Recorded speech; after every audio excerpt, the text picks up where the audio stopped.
el vaso de leche. Afirmado en la banderilla del estribor, el marinero parecía esperar a alguien. Tenía en la mano izquierda un envoltorio de papel blanco manchado de grasa en varias partes. Con la otra mano atendía la pipa. Entre unos vagones apareció un joven delgado. Se detuvo un instante, miró hacia el mar y avanzó. Después, caminando por la orilla del muelle con las manos en los bolsillos, distraído o pensando. Cuando pasó frente al barco, el marinero gritó en inglés: "I say glue here". El joven levantó la cabeza y, sin detenerse, contestó con el mismo idioma: "Hello, what?" Are you hungry? Hubo un silencio breve, durante el cual el joven pareció reflexionar y hasta dio un paso más corto que los demás, como para detenerse, pero al fin dijo, mientras dirigía al marinero una sonrisa triste: "No, I'm not hungry. Thank you, sailor." Very well. Sacóse la pipa del boca el marinero, escupió y colgándosela de nuevo entre los labios, miró hacia otro lado. El joven, avergonzado de que su aspecto despertara sentimientos de caridad, pareció apresurar el paso, como temiendo arrepentirse de su negativa. Un instante después, un magnífico vagabundo, vestido inverosímilmente de harapos, grandes zapatos rotos, larga barba rubia y ojos azules, pasó ante el marinero y este, sin llamarlo previamente, le gritó: "Are you hungry?" No había terminado aún su pregunta cuando el atorrante, mirando con ojos brillantes el paquete del marinero tenía en sus manos, contestó apresuradamente: "Yes, sir. I am very much hungry." Sonrió el marinero. El paquete voló en el aire y fue a caer entre las manos ávidas del hambriento. Ni siquiera dio las gracias y, abriendo el envoltorio calientito aún, sentóse en el suelo, restregándose las manos alegremente al contemplar su contenido. Un atorrante de puerto pudo saber inglés, pero nunca se perdonaría no saber el suficiente como para pedir de comer a uno que le hable ese idioma. El joven que pasara momentos antes, parado a corta distancia de allí, presenció la escena. Él tenía hambre. Hacía 3 días justos que no comía, 3 largos días, y más por timidez y vergüenza que por orgullo. Se resistía a pararse delante de las escalas de los vapores a las horas de la comida, esperando de la generosidad de los mineros algún paquete que contuviera restos de guisos y trozos de carne. No podría hacerlo nunca, y cuando, como en el caso reciente, algo le ofrecía sus obras, le rechazaba heroicamente, sintiendo la negativa le aumentara su hambre. 6 días hacía que vagaba por las callejuelas y muelles de aquel puerto. Lo había dejado allí un vapor inglés procedente de Punta Arenas, puerto en que había desertado de un vapor en que servía como muchacho de un capitán. Estuvo allí un mes, ayudando en sus ocupaciones a un austriaco pescador de centollas, y en el primer barco que pasó hacia el norte, embarcóse ocultamente. Lo descubrieron al día siguiente de zarpar y enviáronlo a trabajar en las calderas. En el primer puerto grande que tocó el vapor, lo desembarcaron y allí quedó, como un faro sin dirección ni destinatario, sin conocer a nadie, sin un centavo en el bolsillo y sin saber trabajar en oficio alguno. Mientras estuvo allí el vapor, pudo comer, pero después, la ciudad enorme, que se alzaba más allá de las callejuelas llenas de tabernas y posadas pobres, no le atraía. Parecía un lugar de esclavitud, sin aire, oscura, sin esa grandeza amplia del mar, y entre cuyas altas paredes y calles rectas la gente vive y muere aturdida por un tráfago angustioso. Estaba poseído por la obsesión terrible del mar, que tuerce las vidas más lisas y definidas como un paso poderoso, una delgada varilla. Aunque era muy joven, había hecho ya varios viajes por las costas de América del Sur, en diversos vapores, desempeñando distintos trabajos y faenas y trabajos que en tierra no tenían casi aplicación. Después de que se fue el vapor, anduvo y anduvo, esperando al azar algo que le permitiera vivir de algún modo mientras tornaban sus manchas familiares, pero no encontró nada. El puerto tenía poco movimiento y en los contados vapores en que se trabajaba no lo aceptaron. Ambulaban por ahí infinidad de vagabundos de profesión, marineros sin contrata como él, desertados de un vapor o prófugos de algún delito, atorrantes abandonados al ocio, que se mantenían de no sabe qué, mendigando o robando, pasando los días como las cuentas de un rosario mugriento, esperando quién sabe qué extraños acontecimientos, o no, esperando nada, individuos de las razas y pueblos más exóticos y extrañas, aún de aquellos cuya existencia no se cree, hasta no haber visto un ejemplar vivo. Al día siguiente, convencido de que no podría resistir mucho más, decidió recurrir a cualquier medio para procurarse alimentos. Caminando, fue a dar delante de un vapor que había llegado la noche anterior y que cargaba trigo.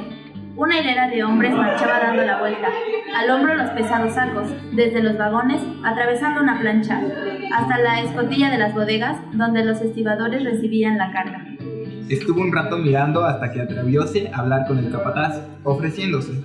Fue aceptado y animosamente formó parte de la larga fila de cargadores. Durante el primer tiempo de la jornada trabajó bien, pero después empezó a sentirse fatigado y le vinieron vaídos, vacilando en la planchada cuando marchaba con la carga del hombro, viendo a sus pies la abertura vertiginosa formada por el costado del vapor y el murallón del muelle, en el fondo del cual del mar, manchado de aceite y cubierto de desperdicios, lo gloteaba sordamente. A la hora de almorzar hubo un breve descanso, y en tanto que algunos fueron a comer en los figones cercanos y otros comían lo que habían llevado, él se tendió en el suelo a descansar, disimulando su hambre. Terminó la jornada completamente agotado, cubierto de sudor, reducido ya a lo último. Mientras los trabajadores se retiraban, se sentó en unas bolsas, acechando el capataz, y cuando se hubo marchando el último, acercóse a él confuso y jugueteante. Aunque sin contarle lo que sucedía, le preguntó si podían pagarle inmediatamente o si era posible conseguir un adelanto a cuenta de lo ganado. Contestóle el capataz que la costumbre era pagar al final del trabajo y que todavía sería necesario trabajar el día siguiente para concluir de cargar el barco. Un día más. Por otro lado, no adelantaba un centavo. Pero le dijo, si usted necesita, yo podría prestarle unos 40 centavos. No tenía más. Le agradeció el ofrecimiento con una sonrisa angustiosa y se fue. Le acometió entonces una desesperación aguda. Tenía hambre. Un hambre que lo doblegaba como un latigazo pesado y ancho. Veía todo a través de una niebla azul y el andar vacilaba como un borracho. Sin embargo, no habría podido quejarse ni gritar, pues su sufrimiento no era oscuro ni fatigante, no era dolor, sino angustia sorda, acabamiento. Le parecía que estaba aplastado por un gran peso. Sintió de pronto como una quemadura en las entrañas y se detuvo. Se fue inclinando, doblándose forzadamente como una barra de hierro, y creyó que iba a caer. En ese instante, como si una ventana se hubiera abierto ante él, vio su casa, el paisaje que se veía desde ella, el rostro de su madre y de sus hermanos. Todo lo que él quería y amaba apareció y desapareció ante sus ojos cerrados por la fatiga. Después, poco a poco, cesó el desvanecimiento y se fue enderezando, mientras la quemadura se enfriaba suavemente. Por fin se guió, respirando profundamente. Una hora más y caería sin sentido al suelo. Apuró el paso, como yendo de un nuevo mareo, y mientras marchaba resolvió ir a comer a cualquier parte, sin pagar, dispuesto a que lo avergonzaran, a que le pegaran, a que lo mandaran preso, a todo. Lo importante era comer, comer, comer. 100 veces repitió mentalmente esta palabra: comer, comer, comer, hasta que el vocablo perdió su sentido, dejándole una nueva impresión de vacío caliente en la cabeza. No pensaba huir, le daría el sueño. Señor, ¿tiene hambre? ¿Hambre? ¿Hambre? Y no tengo con qué pagar. Haga lo que quiera. Llegó hasta las primeras calles de la ciudad y en una de ellas encontró una lechería. Era un negocio muy claro y limpio, lleno de mesitas. Estaba de pie una señora rubia, con un delantal blanquísimo.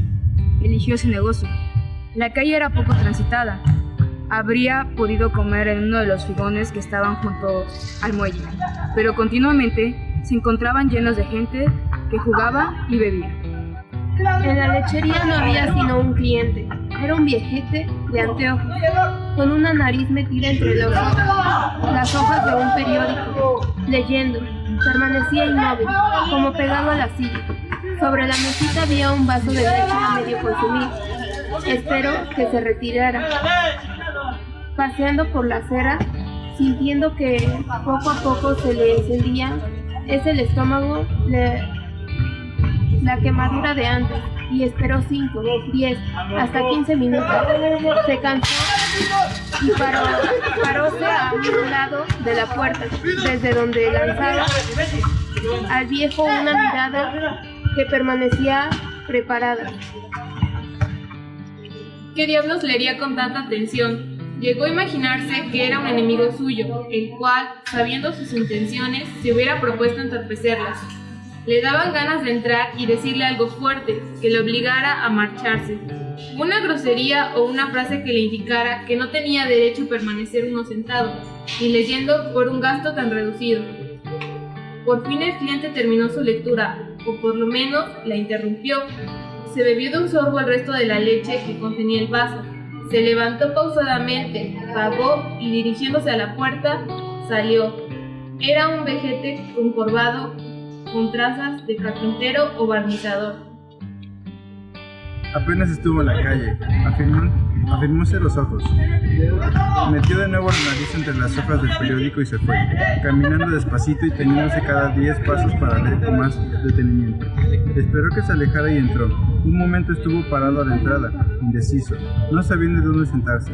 Por fin eligió una mesa, y dirigiéndose hacia ella, pero a la mitad de camino se arrepintió.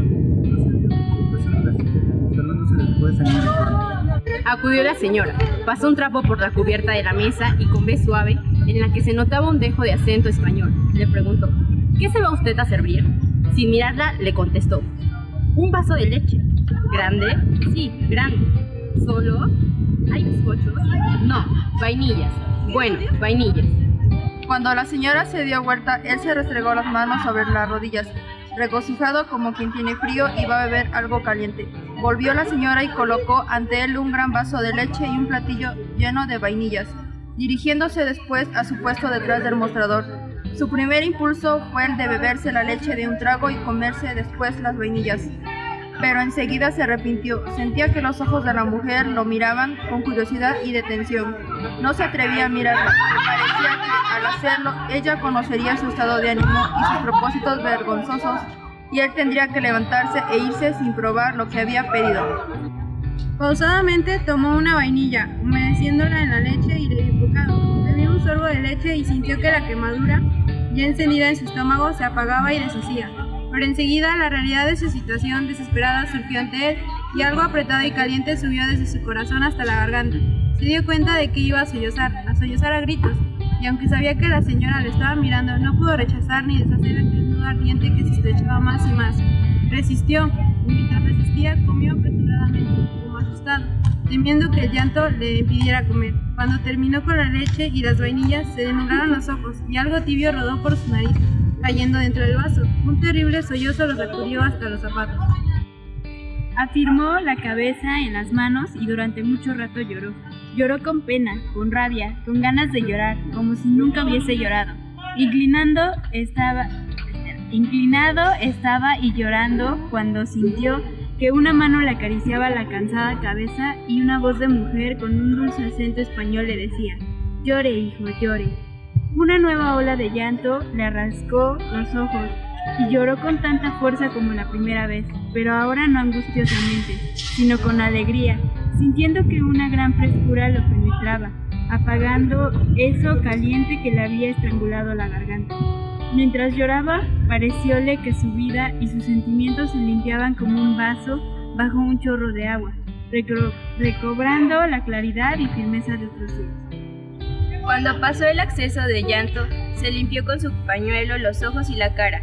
Ya tranquilo, levantó la cabeza y miró a la señora, pero ésta no la miraba ya, miraba hacia la calle, a un punto lejano, y su rostro estaba triste. En la mesa, ante él, había un nuevo vaso de leche y otro platillo colmado de vainilla. Comió lentamente, sin pensar en nada, como si nada le hubiera pasado, como si estuviera en su casa y su madre fue esa mujer que estaba detrás del mostrador. Cuando terminó ya había oscurecido y el negocio se iluminaba con una bombilla eléctrica. Estuvo un rato sentado, pensando en lo que diría la señora al despedirse, sin ocurrírsele nada oportuno. Al fin se levantó y dijo simplemente: muchas gracias, señora, adiós. Adiós, hijo, le contestó ella. Salió.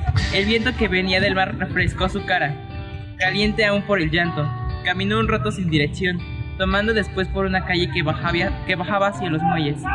La noche era hermosísima y grandes estrellas aparecían en el cielo de verano. Pensó en la señora rubia que tan generosamente se había conducido con él, haciendo propósitos de pegarle y recompensarle de una manera digna cuando tuviera dinero. Pero estos pensamientos de gratitud se desvanecían junto con el ardor de su rostro, hasta que no quedó ninguno, y el hecho reciente retrocedió y se perdió en los recuerdos de su vida pasada. De pronto se sorprendió cantando algo en voz baja. Se irguió alegremente, pisando con firmeza y decisión. Llegó a la orilla del mar y anduvo de un lado para otro, elásticamente, sintiéndose rehacer, como si sus fuerzas interiores, antes dispersas, se reunieran y amalgamaran sólidamente. Después la fatiga del trabajo empezó a subirle por las piernas en un lento hormigueo y se sentó sobre un montón de bolsas. Miró al mar. Las luces del muelle y las de los barcos se extendían por el agua en un reguero rojizo dorado. Temblando suavemente, se tendió de espaldas, mirando al cielo largo rato.